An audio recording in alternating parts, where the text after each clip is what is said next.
বিসমিল্লাহির রহমানুর রহিম। সম্মানিত দেশবাসী, আসসালামু আলাইকুম। চাঁদা, চাঁদা, চাঁদা। বাংলাদেশ যেন এখন চাঁদাবাজদের অভয়ারণ্য। চারিদিকে চলছে চাঁদাবাজদের মহা উৎসব। ভদ্রজনেরা, সুধীজনেরা, সাধারণ মানুষ আজকে অসহায়, নিরুপায়। এই চাঁদাবাজদের পদতলে পিষ্ট হতে হতে তাদের অবস্থা, তাদের নাভিশ্বাস উঠছে। কদিন আগে আমরা দেখলাম একটি নবগঠিত রাজনৈতিক দল এবং কয়েকটি ধর্মভিত্তিক রাজনৈতিক দল তারা স্লোগান দিল, চাঁদা উঠে পল্টনে, ভাগ যায় লন্ডনে। এমনকি তারা লন্ডনে বসবাসরত একটি রাজনৈতিক দলের ভারপ্রাপ্ত চেয়ারম্যানকে মানুষের যৌনাঙ্গের সঙ্গে তুলনা করে অসভ্য ভাষায় গালিগালাজ করলেন, স্লোগান দিলেন, বক্তৃতা করলেন। আবার যারা এই স্লোগান দিলেন, বক্তৃতা করলেন, তারাই এখন সব জায়গায় ধরা পড়ছে। তারাও চাঁদাবাজ, তারাও ভালো মানুষ নয়। তারা মুখে যা বলেন বাস্তবে তা নয়। হাতে নাতে পুলিশ গিয়ে, জনতা গিয়ে তাদের ধরছে। আর চারিদিকে তো চাঁদাবাজি চলছেই। বাংলাদেশের 90% ব্যবসায়ীকে ইতিমধ্যে একাধিকবার চাঁদা দিতে হয়েছে, একাধিক পক্ষকে চাঁদা দিতে হয়েছে। কেউ তোলে চাঁদা, কেউ এটাকে বলে ডোনেশন, কেউ কেউ এটাকে আবার ধর্মীয়ভাবে হাদিয়া বলে আদায় করে। আর সঙ্গে তো আছেই মাঠ প্রশাসন, ইউনূসের মাঠ প্রশাসন। তারা এলআর ফান্ডের নামে, বিভিন্ন সরকারি প্রোগ্রাম বাস্তবায়নের নামে শিল্পপতি ব্যবসায়ীদের কাছ থেকে নির্বিঘ্নে তারাও চাঁদাবাজি করছে।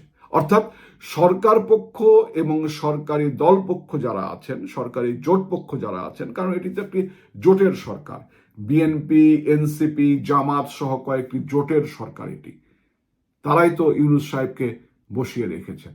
তারা যখন চাঁদার টাকার ভাগ বাটোয়ারা নিয়ে সমস্যা হয়, তখন চাঁদা উঠে পল্টনে, ভাগ যায় লন্ডনে স্লোগান দিয়েছে। আজকে আবার নতুন করে স্লোগান উঠেছে বাংলাদেশে, চাঁদা ওঠে গুলশানে, ভাগ হয় রূপায়ণে। চাঁদা ওঠে মহাকালী, ভাগ হয় ফকিরখালী, নাহিদের বাবার বাড়িতে। চাঁদা ওঠে চাটগায়, ভাগ হয় যমুনায়। চাঁদা ওঠে সব জায়গায়, ভাগ হয় যমুনায়। মূলত সরকার প্রধান যদি চাইতেন, তাহলে একদিনের মধ্যে চাঁদাবাজদের উৎখাত করা সম্ভব, চাঁদাবাজি বন্ধ করা সম্ভব। কারণ যারা চাঁদাবাজি করছে তারা সবাই প্রফেসর ইউনূসের মানসপুত্র।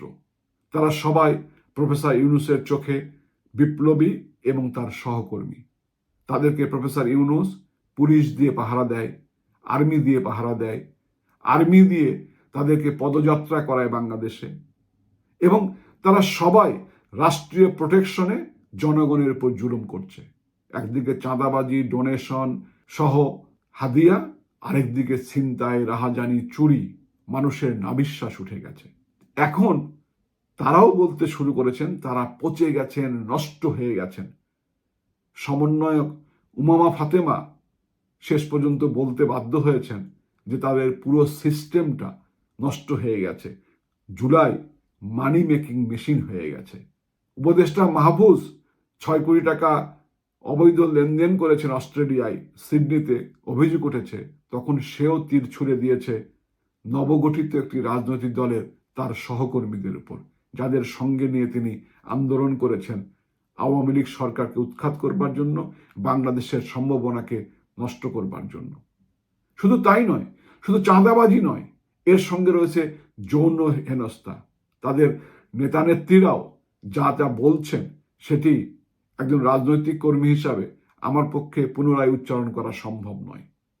মূলত সমস্ত অপকর্মের মূল হোতা হচ্ছে সুকণ্ঠী, সুশীলকণ্ঠী, ভদ্রবেশী প্রফেসর ইউনূস। তিনি অতীতে এখনো গরিবের রক্ত শোষণ করে নিজের ইমেজ করেন। 36% সুদ দেন গরিবের কাছ থেকে।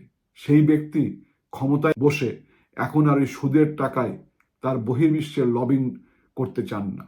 তিনি এখন চাঁদার টাকায় বহির্বিশ্বে লবিং করছেন। কারণ দিন দিন তার মুখোশ উন্মোচিত হচ্ছে। এখন তিনি একজন কোল্ড ব্লাডেড খুনি হিসাবে পৃথিবীর ভদ্রজনের কাছে পরিচিত হয়েছেন।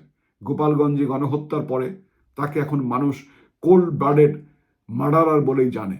তার সেই ইমেজ পুনরুদ্ধারের জন্য তাকে অনেক টাকা বহির্বিশ্বে খরচ করতে হয়, এবং সেই টাকাই আজকে আসছে চাঁদা, ডোনেশন এবং হাদিয়ার ভাগ থেকে।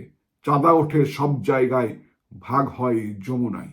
আসুন দেশবাসী, চাঁদাবাজদের বিরুদ্ধে, ছিনতাইকারীদের বিরুদ্ধে, ডাকাতদের বিরুদ্ধে, দস্যুদের বিরুদ্ধে আপনার নিজ নিজ অবস্থান থেকে জেগে উঠুন, প্রতিবাদ করুন, প্রতিরোধ করুন। জয় বাংলা, জয় বঙ্গবন্ধু।